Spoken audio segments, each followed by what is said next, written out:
हे कार्य जर केलं ना, कोणाला जरी तुमचं नाव नसलं तर देवाच्या देवाला तर तुमच्याकडे लक्ष येईल. तयाचा हरित वाटे देवा असे प्रमाण आहे.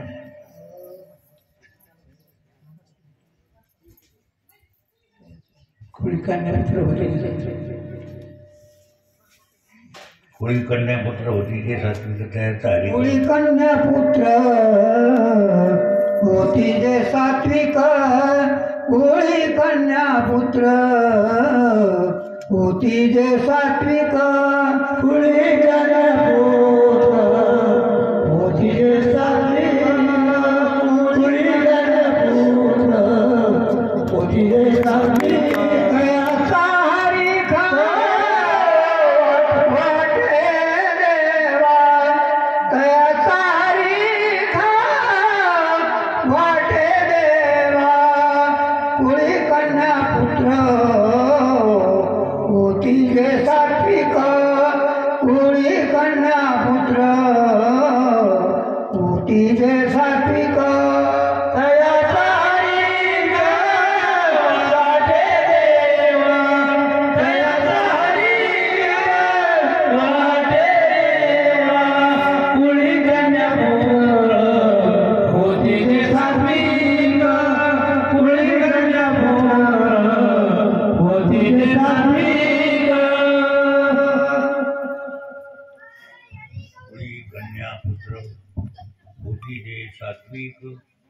तयाचा हरित वाटे हे देवाचं कार्य आहे. हे देवाचं कार्य आहे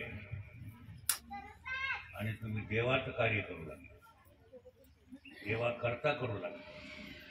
हे देवा करता करू लागले. सप्ताह का तुम्हाला काही मागायचं एक आपल्या इथं कोण नाही ना, आपल्या देवा करताच करायचं. देहही देवा करतात. देह देवाचे कारणी. आपल्या मायबाई काय म्हणतात, ते कारणी लावा, ते वायाला जाऊ देऊ. तसं देह वायाला जाऊ देऊ. आतापर्यंत गेला तर जाऊ दे, पण आता तरी पुढे हाती उपदेश,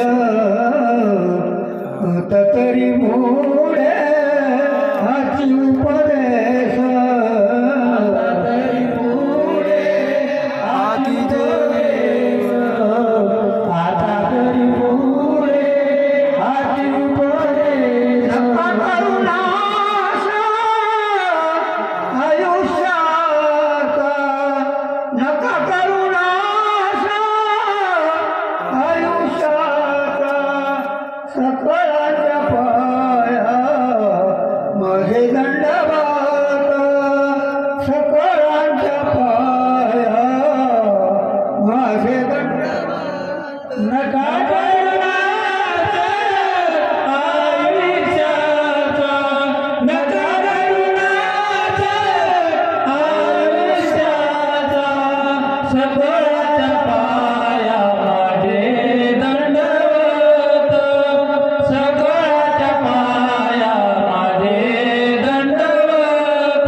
सार काय असार काय आहे काय नाही काय, वास्तविकता काय अवास्तविकता काय, हे कळण्याचं बसाम आहे.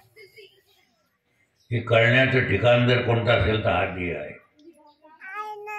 इतर देहात ही योजना नाही. आता हत्तीचं शरीर मोठं आहे का आपलं?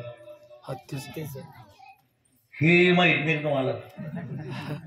हत्तीचं शरीर आपल्यापेक्षा जास्त ताकद आहे का आपल्या ताकद जास्त? हत्तीच्या शरीरात ताकद आहे. पण कुठेतरी हत्ती हत्ती मिळून तुकाराम बीज केली का साधी? बाकीचे पशुधिकाला हे काही ज्ञान नाही. अभिमान आहे तेलही. नसलेला अभिमान तेल आहे. नसलेला अभिमान घोड्यावर बसलेला म्हणतो मी 4 पोराचा बाप आहे, आणि ते घोडे म्हणतो मी 4 शिंगराचा बाप आहे. ते त्याचे पाहुण्या रावल्याला मान हलू सांगतात. मी पण 4 पोराचा काय 4 शिंगराचा, म्हणजे यालाही अभिमान येते आता आणि त्यालाही अहमचा अभिमान आणि ममता, मी आणि माझं हे पशुआधिकाकडं पण आहे. पशुआधिकालाही माझं आणि मी कळतं. याच्या पलीकडं काही आहे, याच्या पलीकडं हे मी नाही तर याच्या संबंधी पसारा माझाही, हे कळून घेण्याची बुद्धी कोणत्या देहात आहे? मानव देहात. आणि तो देह तुम्हाला मिळायचा का मिळालेला आहे? मिळालेला आहे. मग तो स्त्रीचा देह असो, पुरुषाचा देह असो, तृतीय लिंगी असो, मनुष्य देह मिळाला ना, भाग्य आहे तुमचं. मनुष्य देह मिळाला हे तुमचं 50% काम झालं. आता खरं काय, रस्ता हुकलेला जर तुमच्या लक्षात आला तर रस्ता दाखवणारे पण आहे, तुकोबाराय आहे, ज्ञानोबाराय आहे.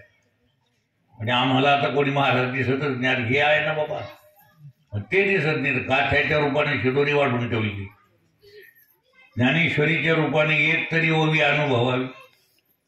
नामा म्हणे ग्रंथ श्रेष्ठ ज्ञानदेवी, एक तरी ओवी का भरभर वाचावी, घरबडम झरबडम गावाकडीला, एक तरी ओवी अनुभवावी.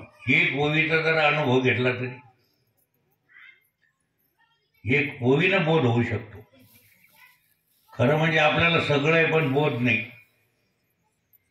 सगळं काही पण ज्ञान नाही. आणि ज्याला आपण ज्ञान म्हणतो ते उद्धाराचं ज्ञान नाही, ते पोटभरीत ज्ञान आहे. MA BA वकील डॉक्टर बॅरिस्टर हे कोणतं ज्ञान आहे? हे पोटभरीत ज्ञान आहे. आणि आपल्याला भय कशाचं आहे? मरायचं. अगा मर हा शब्द न साहत, मर शब्द सहन होत नाही. कशाचं भय आहे सगळ्याला? मरणाचं भय आहे. आणि मरणाच्या भयातून जर तारणारं जर काय असेल तर परमात्म्याचा बोध, परमात्मा जसाच्या तसा कळणं, म्हणजे मरणच नाही मग तुम्हाला. खरं म्हणजे एवढंच न कळाल्यामुळं मरायचं भय. ज्याला मरण आहे ना ते तुम्ही नाही, आणि तुम्ही जे आहे त्याला मरण नाही. तुम्ही आत्मस्वरूप आहात का देह स्वरूप आहात? ऐकतलं असं नाही इकडं तिकडं कधीतरी कुठं सप्त्याला गेल्यावर म्हणा इकडं. तुम्ही देव स्वरूप आहात का देह स्वरूप आहात? देव स्वरूप. कोणत्या स्वरूप आहात? देह का ह काढून तिथं वर ठेवायचं देव. तुम्ही देव स्वरूप आहात. तुम्ही देव स्वरूप नाही का तुम्हाला माहित नाही? काहीच माहित नाही का? एवढंच माहित नाही. काय माहिती बाबा तुम्हाला? गावात कोण कसं कशी कसा सगळं दप्तर तुमच्याजवळ. काही घेणं देणं त्याचे अनावश्यक गोष्टीशी काही घेणं देणं, विनाकारण कोणाची निंदा करणं काही घेणं देणं, त्याच्यात काही फायदा नाही. अरे साधारण आपलं इतू चावला दादोला लगे बाई म्हणणारे साधारण त्याला मानधन भेटत, अर्धवट थोडं पाठ केलेलं. पण अखंड निंदा करणाऱ्याला कुठे भेटलं गो मानधन? सगळे मिळून जर आपण गेलो सरकारकडे तर भेटेल का? निंदा करणाऱ्याला कुठे भेटतं का? मग करीत जावं का न करीत जावं? इतक्या पुरतं म्हणा ना. आता लवकर सुटणार नाही म्हणत सौ पहिले म्हणत इंद्रिया सकाळा. विनाकारण बोलतो आपण, विनाकारण काहीतरी निंदा करीत बसतो, विनाकारण काहीतरी करीत बसतो. ज्या कामाला निघालो ते तसंच राहिलं ना. पुन्हा म्हणतो बोलता बोलता लिहिला आम्हाला पडे. आपण काय करतो लांब घेऊन? आपल्या गावाला यायला पाहिजे का कुणीकडे जायला पाहिजे? आपलं जे गाव आहे तिकडे जायला पाहिजे. 4-5 जण 5-6 जण मनानंच आपल्या गप्पा हाणीत बसले, आपण बी जाऊ म्हणे आळंदीला. सगळे लोक आळंदीला जाते तर आपणही. ते म्हणे पण माहिती ना आपल्याला काय करायचं. मी आहे ना. अरे तुम्हाला काय करायचं? माझ्या मागं या. निघाले ते. आता हे जे वारकरी होते हे आळंदीला जाऊन पोहोचले, हे जाऊन पोहोचले मनाने गेलेले. तिथं सकाळी उठले, का हो इंद्रायणी कुठे आहे? इथं इंद्रायणी कुठे आहे? म्हणजे इथं इंद्रायणी नाही बाबा. माऊलीचं मंदिर म्हणे इथं माऊली नाही. मग आळंदी कोणती आहे? म्हणे हीच आहे. आळंदीला माऊली नाही का? म्हण नाही. इंद्रायणी म्हण नाही. आळंदीला तर इंद्रायणी आहे, माऊलीचं मंदिर आहे म्हणे ते देवाची आळंदीला आहे. ही कोणती आहे? म्हणे स्वराच्या. असे गप्पा मारण्यात स्वराच्या आळंदीला नका जाऊ बाबा. हे ध्यानात घ्या. खरं आहे की नाही? उगाच इतके सप्ते झाले, जितके सप्ते झाले खरं कळून घ्या तेने विन जीवा आणि भलतं सलतं ऐकत बसल्यापेक्षा इतकंच ध्यानात घ्या. कुंडली वरदे श्री महाराज